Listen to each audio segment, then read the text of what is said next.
de número 12, 1, 2 e 3. Carta de Paulo aos Romanos, capítulo 12, versículos 1, 2 e 3, diz assim a palavra do Senhor: Rogo-vos, pois, irmãos, pela compaixão de Deus, que vocês apresentem os vossos corpos em sacrifício vivo, santo e agradável a Deus, que é o vosso culto racional.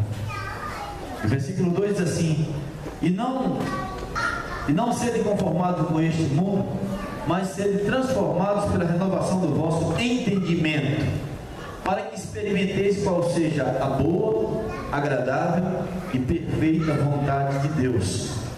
Porque pela graça que me é dada, digo a cada um dentre vós, que não pense de si mesmo além do que convém. Antes pense com moderação, conforme a medida da fé que Deus repartiu a cada um de nós. Vamos orar? Amado Deus, a tua palavra é verdadeira e não existe nada nela que possa ser alterado. E nós acreditamos que a tua palavra, ela tem poder para transformar as nossas vidas. E cá estou aqui neste lugar tão difícil de estar, mas que eu conto com a tua força, com o teu poder, com o discernimento do teu Espírito. Deus, contempla cada coração aqui nesta noite, tirando todo o bloqueio, tirando toda a impaciência, tirando toda a falta de concentração. Deus, fala aos nossos corações, em nome de Jesus. E o povo de Deus diz amém? Amém. Amados e queridos irmãos, o tema da mensagem desta noite para os nossos corações é: mudar é preciso. Amém, irmãos? Amém.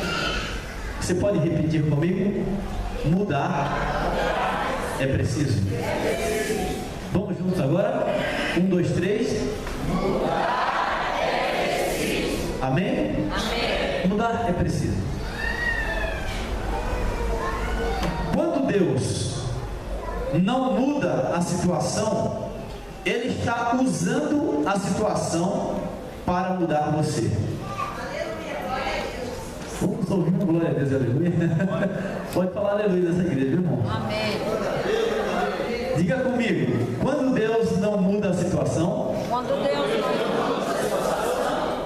Ele está usando a situação para mudar você. Vamos repetir mais forte agora? Vamos até a vírgula. Quando Deus não muda a situação, está usando a situação para mudar você. Eu não gosto de fazer isso, mas eu vou pedir para você. Quando você falar assim, mudar você, olha para o irmão que está do seu lado, que ele vai estar apontando para você também, tá certo? Vamos fazer assim? Quando Deus não muda a situação, está usando a situação para mudar você.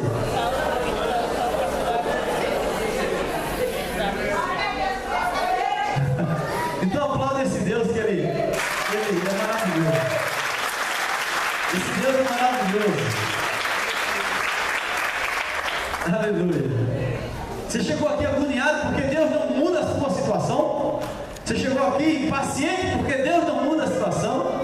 E Ele está dizendo para você nesta noite que está aproveitando para mudar você enquanto não muda a situação. Porque poder Ele tem, amém, irmãos? Poder para mudar Ele tem. Poder para mudar Ele tem. Irmãos queridos, o texto, o primeiro versículo diz assim: Rogo-vos, pois, irmãos, pela compaixão de Deus, que vocês apresentem os vossos corpos em sacrifício vivo, santo e agradável a Deus, que é o vosso culto racional. E o apóstolo Paulo estava escrevendo a uma igreja onde a sua grande maioria tinha uma filosofia militar na sua mente. E aí o apóstolo Paulo, e você sabe como é militar é aquele negócio assim, sentido, tem que ficar durinho, tem que prestar continência, tem que ficar os dedos certos, não pode ser assim. E o camarada vai lá, olha se a sua barba está bem feita, com algodãozinho, e o Eu dou graças a Deus porque Deus me fez passar por uma escola militar. Porque a gente aprende coisas preciosíssimas no militarismo. Então Paulo estava dizendo assim: escuta, eu quero dizer para vocês, estou rogando a Deus por vocês, e rogar é mais do que pedir. Ele diz assim: olha, que vocês comecem a apresentar a Deus um culto que seja racional. E ele estava apelando para aquelas mentes militares, para que usassem o militarismo em benefício do culto a Deus, porque lá em Jerusalém o culto era feito cheio de formalidades. Você sabe quais são as formalidades de culto?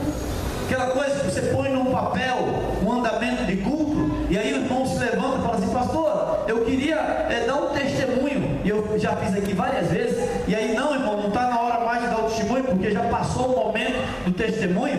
E havia lá em Jerusalém, havia lá no templo, os judeus, aqueles que cultuavam a Deus no templo, tinha muito formalismo, muita formalidade, e um culto vazio, e não tinha aquilo que nós chamamos, irmãos, de racionalidade, do culto racional. E às vezes eu chamo a atenção dos irmãos, muitas vezes, porque nós percebemos que os irmãos estão aqui, mas não estão em atitude de culto. E às vezes eu chamo a atenção porque eu tenho essa responsabilidade de mostrar para os irmãos que o nosso Deus, Ele é digno de toda a honra, de toda a reverência, em nome de Jesus. Quando nós entrarmos na casa do Senhor, a Bíblia diz que devemos guardar o nosso pé, amém, irmãos? Quando entrares na casa do Senhor, e aí os judeus, na sinagoga, existe uma entrada que propositalmente tem lá uma entrada que é mais baixa do que a estatura daqueles homens que ali frequentam, para que esses homens, ao entrarem ali, eles possam se abaixar e entrar na casa do Senhor de forma reverente, irmãos. Eu admiro essa reverência do povo judeu.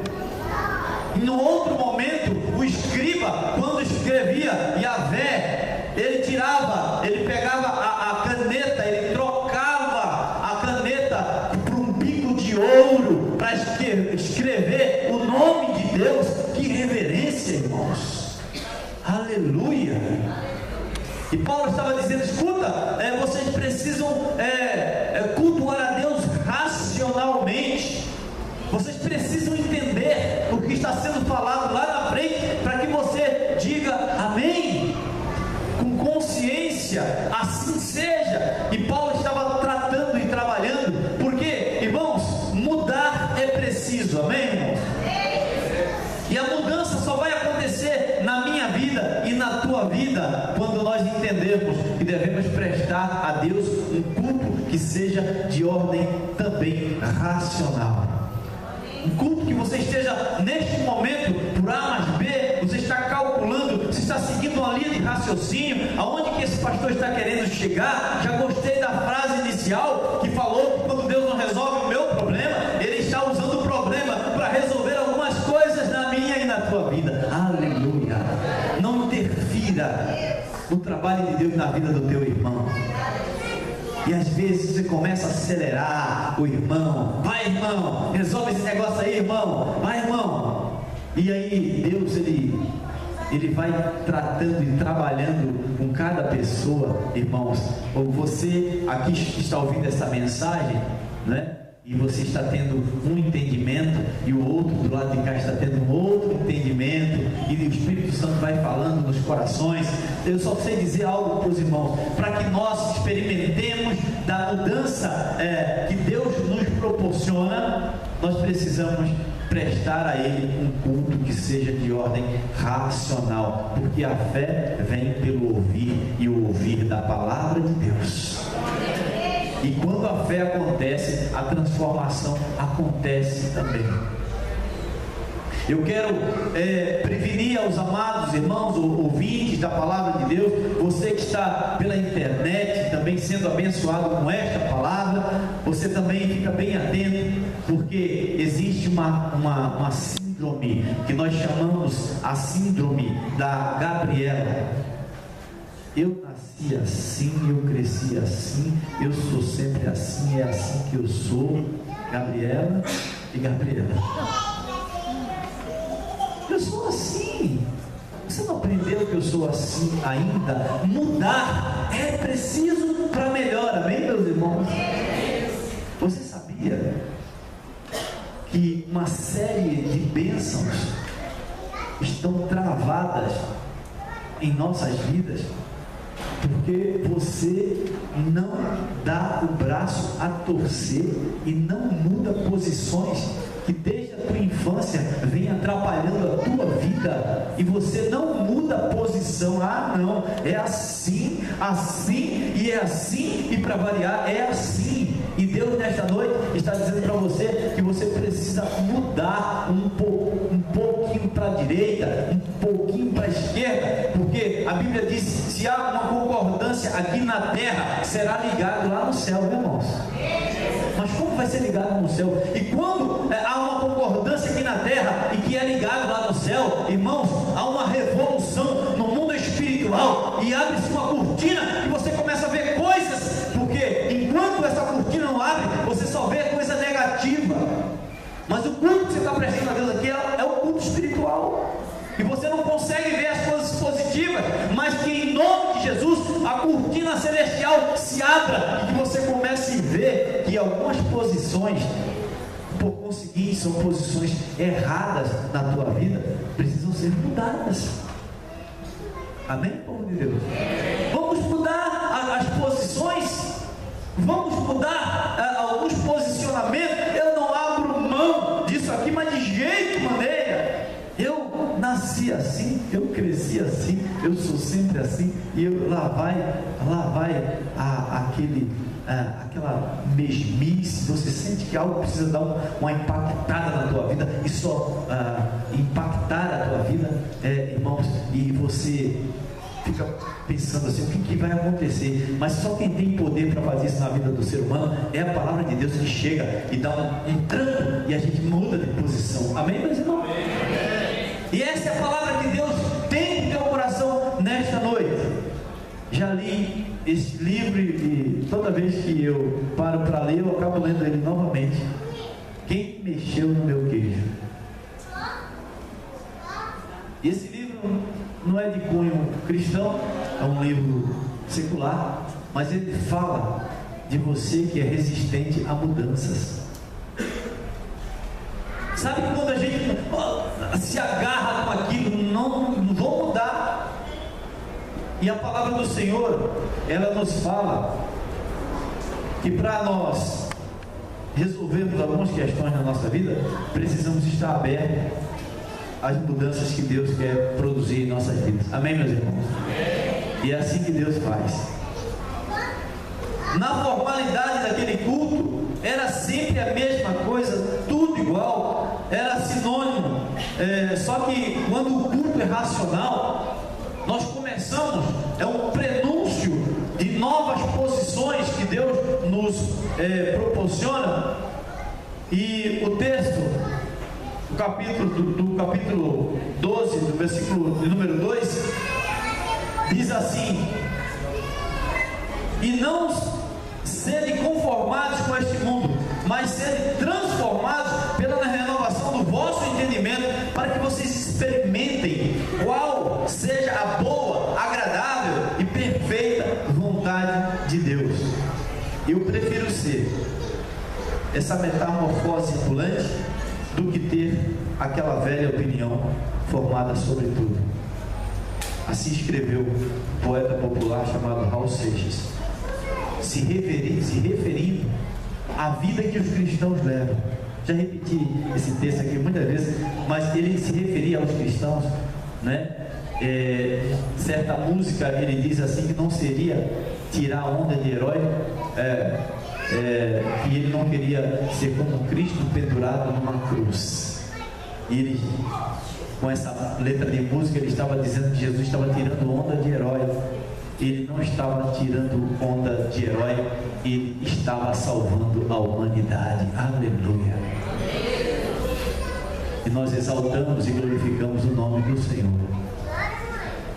E ele dizia: viva a sociedade alternativa, faça o que quiser, pois é tudo da lei. Que bagunça, que promoção de bagunça. Faça o que quiser. E aí o texto diz assim: olha, você não deve se conformar com este mundo, mas você deve se transformar pela renovação do vosso entendimento. E quando você vai sendo transformado pelo vosso entendimento, vai acontecendo algumas mudanças na tua vida e na minha também, que são necessárias. E nós precisamos nos deixar entender, nos deixar aceitar aquilo que Deus está orientando a gente. E eu quero dizer algo para o teu coração, em nome de Jesus, nesta noite. Em momentos de decisões importantes em nossas vidas, vá para um lugar bem calmo e silencioso e escute só a voz de Deus. Eu posso ouvir um amém?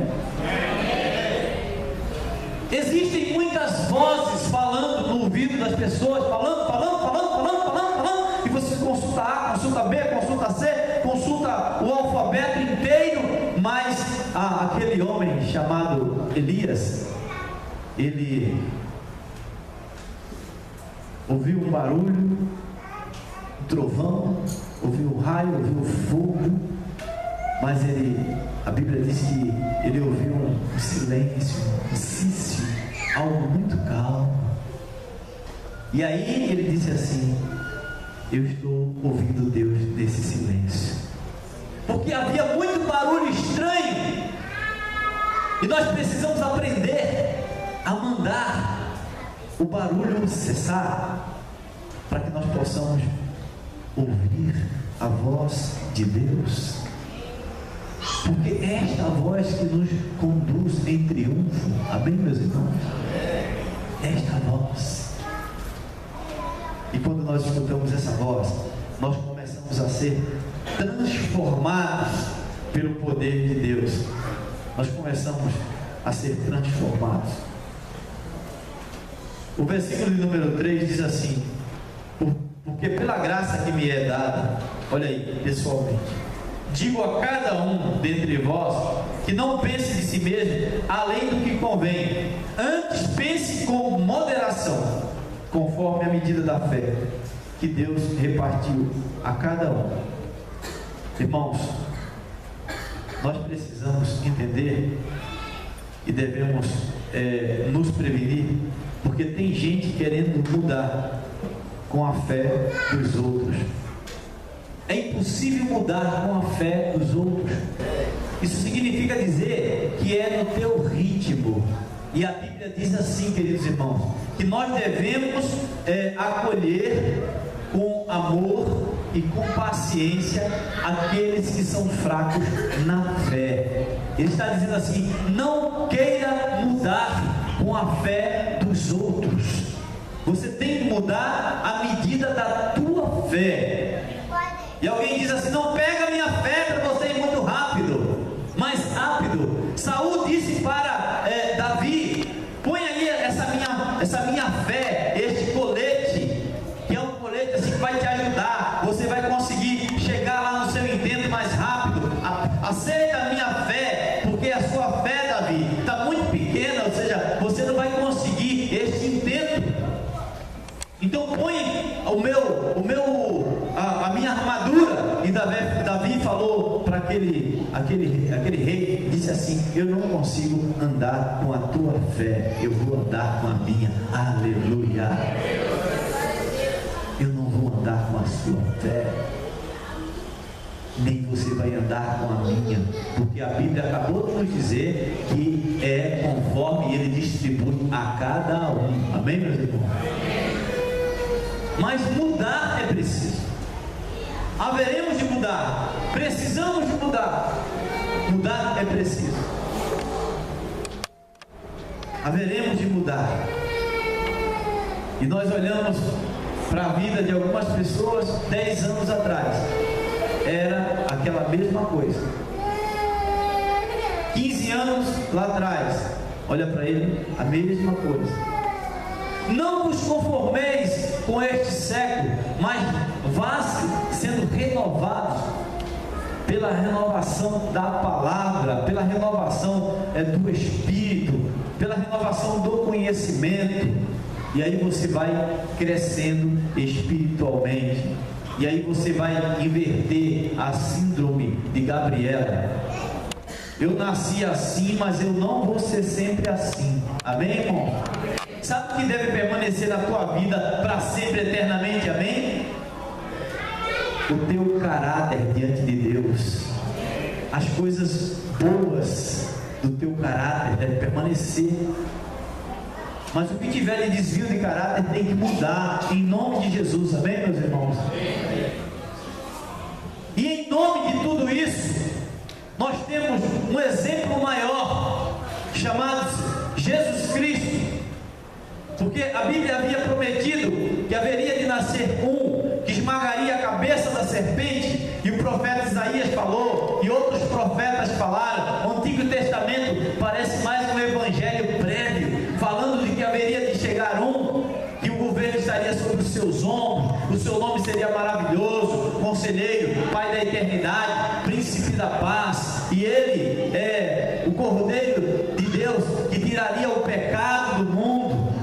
E aí, já que você já comeu muito chocolate, que você não é bobo nem nada, você não está nem ligando para essa história do coelhinho que bota ovo, isso é tudo mentira. Você comeu seu chocolate, graças a Deus, moderadamente. E aí você está nesse ambiente aqui, e você precisa saber o que significa a Páscoa de verdade, que tem a ver com este homem chamado Jesus Cristo, que veio, ele morreu numa cruz, foi estraçalhado numa cruz, derramou seu sangue nesta terra, tudo dentro do planejamento de Deus para nos alcançar, dentro do planejamento de Deus. E, irmãos queridos, culminou. E aí ele foi levantado numa cruz, e a Bíblia diz, quando ele fosse levantado lá no madeiro, atrairia muitos a ele. Aleluia. Você faz parte dessa multidão, amém, irmão? Atrairia muitos a ele, crianças e homens e mulheres, o mundo inteiro sendo atraído pela cruz de Cristo. E as pessoas não compreendem que há mais de 2000 anos atrás um homem trouxe uma mensagem, e ele não ficou naquela cruz, ele foi morto e foi sepultado. E houve um silêncio de 3 dias, a humanidade chorava. Aquele lá que estava vigiando ele, para que ninguém roubasse ele da cruz, e também foi uma providência divina, para que se constatasse que ele morreu mesmo, amém, irmãos? Ele morreu mesmo pelo nosso pecado. E diz que aquele que estava vigiando, ele olhou para a cruz e ele disse assim, verdadeiramente, esse é o Filho de Deus. Foi revelado aquele soldado. E depois daquilo lá, houve uma comoção, os discípulos se dispersaram, mas graças a Deus, aleluia, depois de 3 dias, cumpriu-se o que estava na palavra. A morte não tem o domínio seu na vida daquele que vive com Deus, porque ele desceu à sepultura, mas ao 3º dia. Isso significa Páscoa, porque se Jesus não houvesse ressuscitado, nenhum de nós poderíamos entender a Páscoa nessa profundidade. Diga glória a Deus, diga aleluia, porque ele ressuscitou.